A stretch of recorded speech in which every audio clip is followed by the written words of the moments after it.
ಈ ಒಂದು ಕಥೆಯಲ್ಲಿ ನಾವು ಎಂತ ಆರ್ಕಿಟೆಕ್ಟ್ನ ಬಗ್ಗೆ ನೋಡ್ತಾ ಇದ್ದೀವಂದ್ರೆ, ಒಂದು ದಿನ ಅವನ ಮನೆಯೊಳಗೆ ಇಬ್ರು ಸುಂದರವಾದ ಹುಡುಗಿಯರು ಸಹಾಯ ಕೇಳುವ ನೆಪದಲ್ಲಿ ಬರ್ತಾರೆ.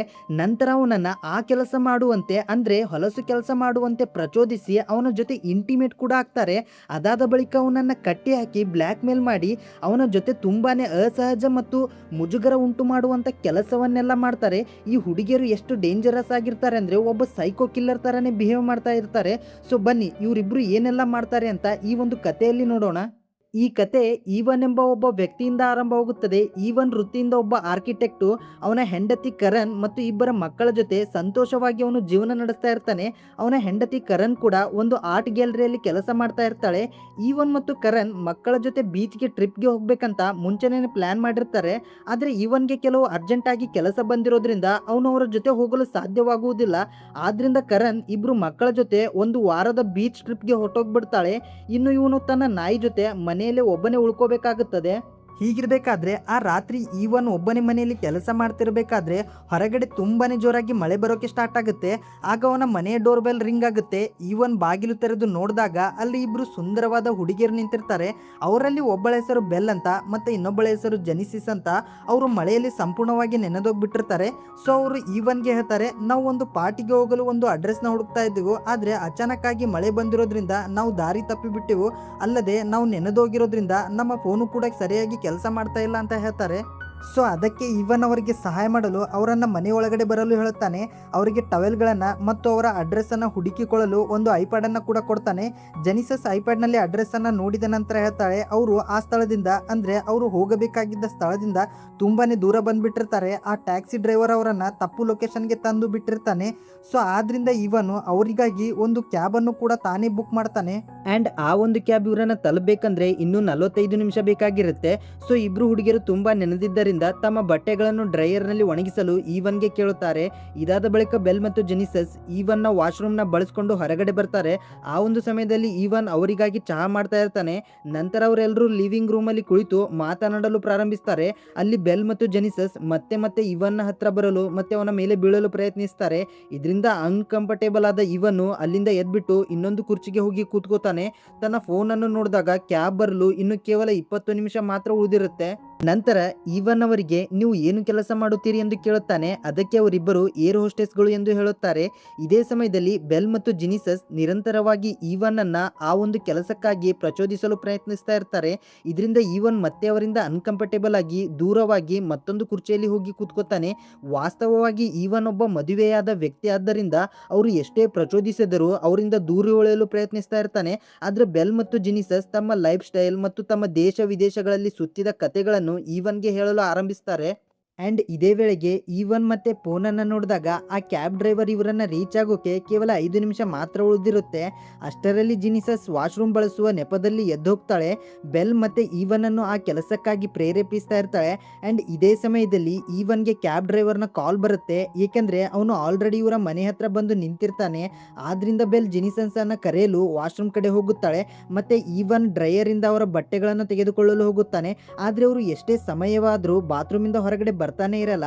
ಆಗ ಈವನ್ ಅವರ ಬಟ್ಟೆಯನ್ನು ಹಿಡಿದು ಬಾತ್ರೂಮ್ನ ಬಾಗಿಲು ತಟ್ಟುತ್ತಾನೆ. ಬಟ್ ಅವರು ಹೊರಗಡೆ ಬರೋದೇ ಇಲ್ಲ. ಆದ್ರಿಂದ ಈವನು ತನ್ನ ಕಣ್ಣುಗಳನ್ನು ಮುಚ್ಕೊಂಡು ಒಳಗಡೆ ಹೋಗುತ್ತಾನೆ. ಒಳಗಡೆ ಹೋದಾಗ ಬೆಲ್ ಮತ್ತು ಜೆನಿಸಸ್ ಮೈ ಮೇಲೆ ಬಟ್ಟೆಗಳಿಲ್ಲದೆ ಇರ್ತಾರೆ. ಈವನ್ ಒಳಗಡೆ ಬಂದ ಕೂಡಲೇ ಅವರು ಅವನನ್ನು ತಮ್ಮ ಜೊತೆ ಕುಸ್ತಿಯಾಡಲು ತುಂಬಾನೇ ಟೆಂಪ್ಟ್ ಮಾಡ್ತಾರೆ. ಈ ಬಾರಿ ಈವನ್ ಕೂಡ ತನ್ನ ಕಂಟ್ರೋಲನ್ನು ಕಳೆದುಕೊಂಡು ಅವರ ಜೊತೆ ಕುಸ್ತಿ ಆಡಲು ಸ್ಟಾರ್ಟ್ ಮಾಡ್ತಾನೆ. ನಂತರ ಅವರು ಬೆಡ್ರೂಮಲ್ಲಿ ಹೋಗಿ ಇದೇ ಕೆಲಸವನ್ನು ಅಲ್ಲಿ ಸ್ಟಾರ್ಟ್ ಮಾಡ್ತಾರೆ. ಹೀಗೆ ರಾತ್ರಿ ಇಡೀ ಕುಸ್ತಿ ಮಾಡ್ತಾರೆ. ಬೆಳಿಗ್ಗೆ ಆಗುತ್ತದೆ. ಬೆಳಿಗ್ಗೆ ಈವನ್ ಎದ್ದಾಗ ಬೆಲ್ ಮತ್ತು ಜೆನಿಸಸ್ ಎಲ್ಲಿ ಕಾಣಿಸುವುದೇ ಇಲ್ಲ. ಅವರು ಹೊಟ್ಟೋಗ್ಬಿಟ್ರು ಅಂತ ಅವನಿಗೆ ಅನಿಸುತ್ತದೆ. ಆದರೆ ಅಷ್ಟರಲ್ಲಿ ಕಿಚನಿಂದ ಅವನಿಗೆ ನಗುವಿನ ಶಬ್ದ ಕೇಳಿಸುತ್ತದೆ. ಈವನ್ ಅಲ್ಲಿಗೆ ಹೋಗಿ ನೋಡಿದಾಗ ಅವರು ಕಿಚನನ್ನು ತುಂಬಾನೇ ಹಾಳು ಮಾಡಿಬಿಟ್ಟಿರ್ತಾರೆ. ಇದನ್ನು ನೋಡಿದ ಈವನು ಅವರನ್ನು ತಮ್ಮ ಮನೆಗೆ ಬಿಟ್ಟು ಬರುವುದಾಗಿ ಅವರಿಗೆ ಹೇಳುತ್ತಾನೆ. ಇದೇ ಸಮಯದಲ್ಲಿ ಈವನ ಹೆಂಡತಿಯ ವಿಡಿಯೋ ಕಾಲ್ ಬರುತ್ತೆ. ಅವನು ಫೋನಲ್ಲಿ ಮಾತನಾಡಲು ಹೊರಗಡೆ ಹೋಗುತ್ತಾನೆ. ಮಾತನಾಡಿ ಒಳಗಡೆ ಬಂದ ನಂತರ ಇಬ್ಬರಿಗೂ ತಮ್ಮ ಬಟ್ಟೆಗಳನ್ನು ಹಾಕಿಕೊಳ್ಳಲು ಹೇಳಿ ನಿಮಗೆ ನಿಮ್ಮ ಮನೆಗೆ ಬಿಟ್ಟು ಬರುತ್ತೇನೆ ಅಂತ ಹೇಳ್ತಾನೆ. ಆದರೆ ಬೆಲ್ ಮತ್ತು ಜೆನಿಸಸ್ ಮನೆಗೆ ಹೋಗುವ ಬದಲು ಅವನ ಹೆಂಡತಿಯ ಬಗ್ಗೆ ಕೆಟ್ಟ ಮಾತುಗಳನ್ನು ಹೇಳ್ತಾರೆ. ಹಾಗೆ ಅವನ ಹೆಂಡತಿ ಮಾಡಿದಂಥ ಆಟಗಳನ್ನು ಕೆಡಿಸ್ತಾ ಇರ್ತಾರೆ. ಇದರಿಂದ ಕೋಪಗೊಂಡ ಈವನ್ ಅವರಿಗೆ ಪೊಲೀಸರನ್ನು ಕರೆದು ನಿಮ್ಮನ್ನು ಜೈಲಿಗೆ ಕಳಿಸ್ತೀನಿ ಅಂತ ಬೆದರಿಕೆ ಹಾಕ್ತಾನೆ. ಆಗ ಬೆಲ್ ಹೇಳ್ತಾಳೆ, ಹೌದಾ ಪೊಲೀಸರನ್ನು ಕರೀತ್ಯಾ, ಏನು ಗೊತ್ತಾ, ನಾವಿಬ್ರು ಅಂಡರ್ ಏಜು, ನೀನು ಈಗಾಗಲೇ ನಮ್ಮ ಜೊತೆ ಇಂಟಿಮೇಟ್ ಆಗಿದ್ಯಾ, ಒಂದು ವೇಳೆ ಪೊಲೀಸರು ಇಲ್ಲಿಗೆ ಬಂದರೆ ನಿನ್ನನ್ನೇ ರೇಪ್ ಕೇಸ್ನಲ್ಲಿ ಒಳಗಡೆ ಬಂಧಿಸ್ತಾರೆ ಅಂತ ಅಂಜಿಸ್ತಾರೆ. ಹೀಗಿರಬೇಕಾದ್ರೆ ಅಷ್ಟರಲ್ಲಿ ಬಾಗಿಲ ಬಳಿ ಈವನ್ನ ಹೆಂಡತಿಯ ಸ್ನೇಹಿತೆ ಒಬ್ಬಳು ಬರುತ್ತಾಳೆ. ಈವನ್ ಇವರಿಬ್ಬರಿಗೂ ನೀವು ಹೊರಗಡೆ ಬರಬೇಡಿ ಎಂದು ಹೇಳಿ ಬಾಗಿಲು ತೆರೆಯಲು ಹೋಗುತ್ತಾನೆ. ಆದರೆ ಅವನು ಮಾತನಾಡ್ತಾ ಇರಬೇಕಾದ್ರೆ ಜಿನಿಸಸ್ ಅಲ್ಲಿಗೆ ಬಂದು ಅವನನ್ನು ತಪ್ಕೋತಾ ಇರ್ತಾಳೆ. ಇದನ್ನು ನೋಡಿದ ಆ ಸ್ನೇಹಿತೆ ಈವನ್ಗೆ ಕೆಟ್ಟದಾಗಿ ಬೈದು ಅಲ್ಲಿಂದ ಹೋಗ್ಬಿಡ್ತಾಳೆ. ಇದಾದ ನಂತರ ಈವನ್ ಒಳಗಡೆ ಬಂದು ಆ ಇಬ್ಬರು ಹುಡುಗಿಯರಿಗೆ ಸರಿಯಾಗಿ ಬೈದ್ಬಿಟ್ಟು ಈ ಬಾರಿ ನಿಜವಾಗ್ಲೂ ಅವನು ಪೊಲೀಸರಿಗೆ ಕರೆ ಮಾಡ್ತಾ ಇರ್ತಾನೆ. ಇದರಿಂದ ಹೆದರಿದ ಬೆಲ್ ಮತ್ತು ಜಿನಿಸಸ್ ಸರಿ ಆಯಿತು, ನಾವು ಮನೆ ಬಿಟ್ಟು ಹೋಗ್ತೀವಿ, ನೀವು ಪೊಲೀಸರಿಗೆ ಕಾಲ್ ಮಾಡಬೇಡ ಅಂತ ಒಪ್ಕೋತಾರೆ. ನಂತರ ಈವನ್ ಅವರಿಬ್ಬರನ್ನು ಕಾರಲ್ಲಿ ಕೂಡಿಸ್ಕೊಂಡು ಒಂದು ಮನೆಯ ಮುಂದೆ ಇಳಿಸ್ಬಿಟ್ಟು ಬರ್ತಾನೆ. ಮನೆಗೆ ಮರಳಿದ ಅವನು ಸಂಪೂರ್ಣ ಮನೆಯನ್ನು ಸ್ವಚ್ಛ ಮಾಡಲು ಪ್ರಾರಂಭಿಸ್ತಾನೆ. ನಂತರ ರಾತ್ರಿ ಈವನ್ ಮತ್ತೆ ಕೆಲಸದಲ್ಲಿ ತೊಡಗಿಕೊಂಡಾಗ ಅಚಾನಕ್ಕಾಗಿ ಗ್ಲಾಸ್ ಹೊಡೆಯೋ ಶಬ್ದ ಕೇಳಿಸುತ್ತದೆ. ಅದು ಏನು ಅಂತ ನೋಡಲು ಹೋದಾಗ ಈವನ್ನ ಫ್ಯಾಮಿಲಿ ಫೋಟೋ ನೆಲಕ್ಕೆ ಬಿದ್ದಿರುವುದು ಕಾಣಿಸುತ್ತೆ. ಸೊ ಅದಕ್ಕೆ ಅವನು ಅದನ್ನು ಎತ್ಕೊಳ್ಳೋಕ್ಕೆ ಅಂತ ಹೋದಾಗ ಜೆನಿಸಸ್ ಹಿಂದಿನಿಂದ ಬಂದು ಅವನ ತಲೆಗೆ ಜೋರಾಗಿ ಹೊಡೆದ್ಬಿಡ್ತಾಳೆ. ಇದರಿಂದ ಈವನ್ಗೆ ಪ್ರಜ್ಞೆ ತಪ್ಪಿಬಿಡುತ್ತೆ. ಸ್ವಲ್ಪ ಹೊತ್ತಿನ ನಂತರ ಈವನ್ಗೆ ಪ್ರಜ್ಞೆ ಬಂದಾಗ ನೋಡ್ತಾನೆ ಅವನನ್ನು ಒಂದು ಬೆಡ್ ಮೇಲೆ ಕಟ್ಟಿ ಹಾಕಿರ್ತಾರೆ. ಸೊ ಅದಕ್ಕೆ ಅವನು ಜೆನಿಸಸ್ಗೆ ಕೂಗಿ ಹೇಳ್ತಾನೆ, ನನ್ನನ್ನು ಬಿಟ್ಟಿಬಿಡಿ ಅಂತ. ಸೊ ಇದೇ ವೇಳೆಗೆ ಬೆಲ್ ಈವನ್ನ ಮಗಳ ಶಾಲೆಯ ಯೂನಿಫಾರ್ಮರ್ನ ಹಾಕೊಂಡು ಅವನ ಮುಂದೆ ಬರ್ತಾಳೆ. ನಂತರ ಅವರಿಬ್ರು ಸೇರ್ಕೊಂಡು ಅವನ ಬಟ್ಟೆಯನ್ನ ತೆಗೆದು ಹಾಕಲು ಶುರು ಮಾಡ್ತಾರೆ. ಇಷ್ಟರಲ್ಲಿ ಈವನ್ನ ಹೆಂಡತಿಯ ವಿಡಿಯೋ ಕಾಲ್ ಕೂಡ ಬಂದ್ಬಿಡುತ್ತೆ.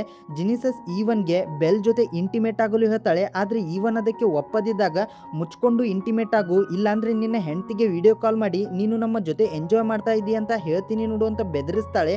ಇದರಿಂದ ಈವನ್ಗೆ ಇಷ್ಟ ಇಲ್ಲದೆ ಇದ್ರೂ ಬಲವಂತವಾಗಿ ಒಪ್ಕೋತಾನೆ. ಬೆಲ್ ಅವನ ಮೇಲೆ ಹತ್ಕೊಂಡು ಇಂಟಿಮೇಟ್ ಆಗಲು ಶುರು ಮಾಡ್ತಾಳೆ. ಅಲ್ಲದೆ ವಿಚಿತ್ರವಾದ ಶಬ್ದವನ್ನು ಕೂಡ ಮಾಡ್ತಾ ಇರ್ತಾಳೆ. ಈ ಸಮಯದಲ್ಲಿ ಜಿನಿಸಸ್ ಇದನ್ನೆಲ್ಲ ರೆಕಾರ್ಡ್ ಕೂಡ ಮಾಡ್ತಾ ಇರ್ತಾಳೆ. ಸೊ ಸ್ವಲ್ಪ ಹೊತ್ತಿನ ನಂತರ ಜಿನಿಸಸ್ಗೆ ಏನಾದರೂ ತಿನ್ನಬೇಕು ಅಂತ ಅನಿಸಿ ಅವಳು ಕಿಚನ್ಗೆ ಹೊಟ್ಟೋಗ್ತಾಳೆ.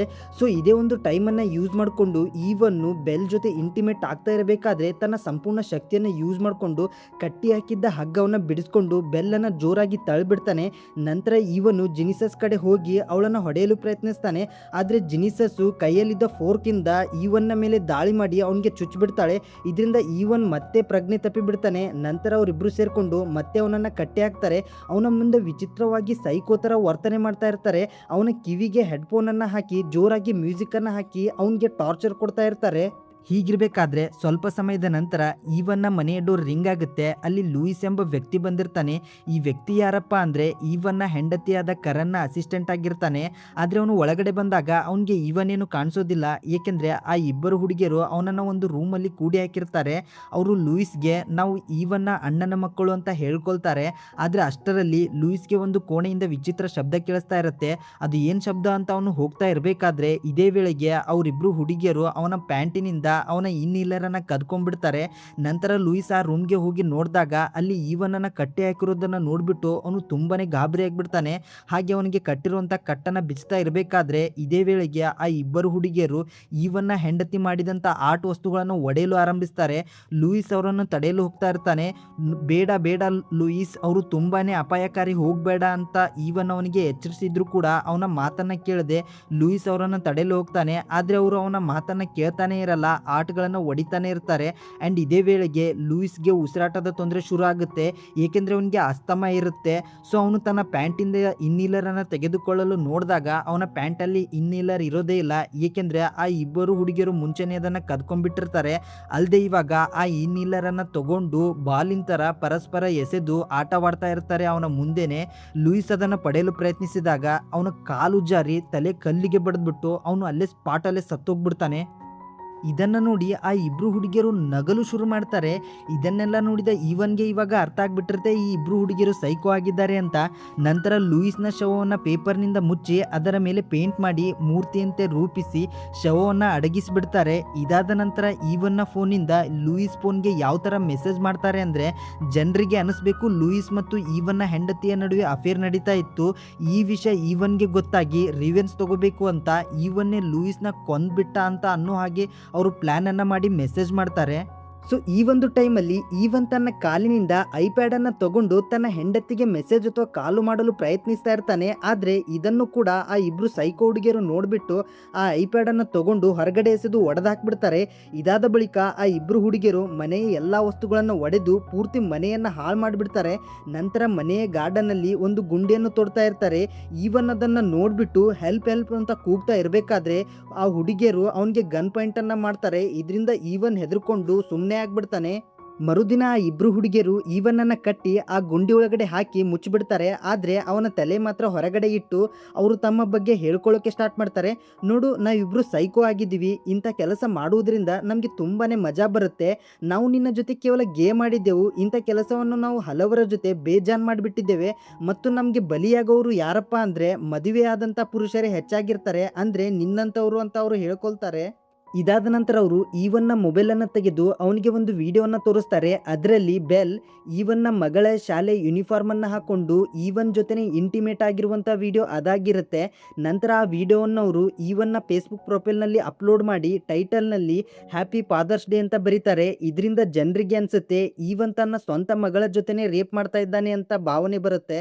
ಇದಾದ ನಂತರ ಆ ಇಬ್ರು ಸೈಕೋ ಹುಡುಗಿಯರು ಫೋನನ್ನು ಅಲ್ಲೇ ಬಿಟ್ಟು ಅಲ್ಲಿಂದ ಹೊಟ್ಟೋಗ್ಬಿಡ್ತಾರೆ. ನಂತರ ಈವನ್ ಹೇಗೋ ತನ್ನ ಕೈಗಳನ್ನು ಬಿಡಿಸ್ಕೊಂಡು ಆ ವಿಡಿಯೋನ ಡಿಲೀಟ್ ಮಾಡಲು ಪ್ರಯತ್ನಿಸ್ತಾ ಇರ್ತಾನೆ. ಆದರೆ ಅದು ತಪ್ಪಾಗಿ ಡಿಲೀಟ್ ಮಾಡೋ ಬದಲು ಆ ವಿಡಿಯೋಗೆ ಲೈಕ್ ಆಗಿಬಿಡುತ್ತೆ. ಸ್ವಲ್ಪ ಹೊತ್ತಿನ ನಂತರ ಈವನ್ನ ಹೆಂಡತಿ ಮತ್ತು ಮಕ್ಕಳು ಮನೆಗೆ ಬರ್ತಾರೆ. ಮನೆ ಸಂಪೂರ್ಣವಾಗಿ ಹಾಳಾಗಿರೋದನ್ನು ನೋಡಿ ಅವರು ಗಾಬರಿ ಆಗಿಬಿಡ್ತಾರೆ.